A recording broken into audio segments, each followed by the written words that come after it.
Assalamualaikum warahmatullahi wabarakatuh. Perkenalkan saya Efra Sandi Saputra, peserta pelatihan dasar CPNS Angkatan 1 Kelompok 2 Kabupaten Pasaman Barat.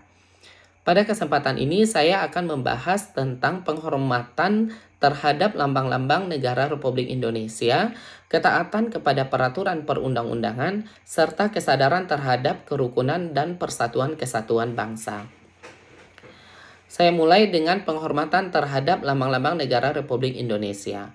Berdasarkan Undang-Undang Nomor 24 Tahun 2009, terdapat 4 simbol identitas wujud eksistensi negara Republik Indonesia, yaitu yang pertama bendera. Bendera negara Republik Indonesia yang selanjutnya disebut bendera negara adalah Sang Merah Putih. Bendera merah putih yang pertama kali dikibarkan adalah bendera yang dijahit oleh Ibu Fatmawati pada proklamasi kemerdekaan Republik Indonesia pada tanggal 17 Agustus 1945 yang dikenal dengan sebutan bendera pusaka Sang Saka Merah Putih. Bentuk penghormatan terhadap bendera merah putih adalah seperti mengikuti upacara bendera dengan hikmat dan melakukan penghormatan saat bendera dikibarkan, serta menjaga kehormatan bendera merah putih dengan tidak merobek, merusak, menginjak, atau melakukan perbuatan tidak terpuji lainnya. Yang kedua, bahasa. Bahasa negara Republik Indonesia yang selanjutnya disebut sebagai bahasa Indonesia merupakan bahasa resmi negara Indonesia. Kita tahu bahwa Indonesia adalah negara kepulauan yang terdiri dari berbagai macam suku, bangsa, dan budaya, sehingga memiliki bahasa daerah yang berbeda-beda pula. Bahasa Indonesia digunakan sebagai alat penghubung dan pemersatu bangsa, pemersatu antar masyarakat dalam berkomunikasi satu sama lain tanpa membedakan latar belakang sosial dan budaya.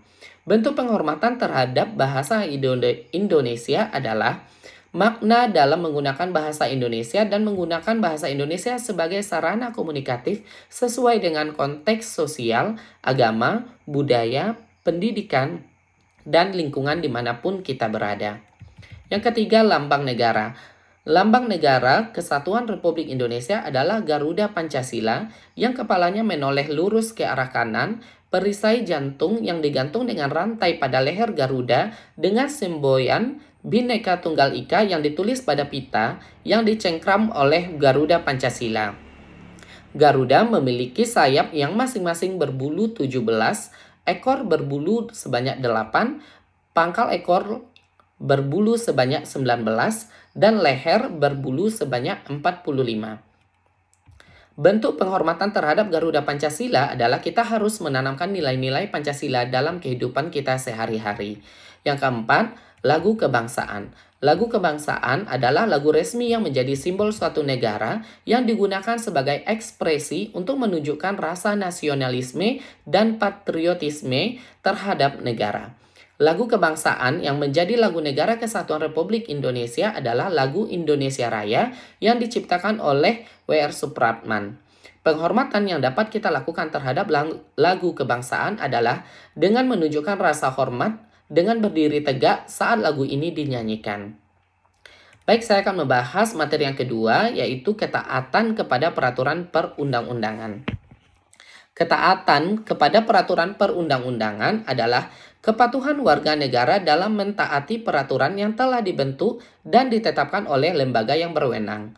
Bentuk ketaatan yang dapat kita lakukan sebagai aparatur sipil negara adalah melaksanakan tugas dan kewajiban kita sesuai dengan peraturan perundang-undangan yang berlaku, peduli terhadap aturan yang berlaku baik di dalam maupun di luar kantor, membayar pajak, mematuhi aturan lalu lintas, dan lain sebagainya. Selanjutnya, materi tentang kesadaran terhadap kerukunan dan persatuan kesatuan bangsa. Indonesia terdiri dari berbagai macam suku, ras, dan budaya. Dengan keberagaman yang ada, Indonesia memiliki potensi konflik yang tinggi. Oleh karena itu, diperlukan upaya untuk menjaga kerukunan dan persatuan negara Republik Indonesia. Kerukunan dan persatuan ini dapat dilakukan dengan menanamkan sifat gotong royong dan tolong-menolong dalam bermasyarakat.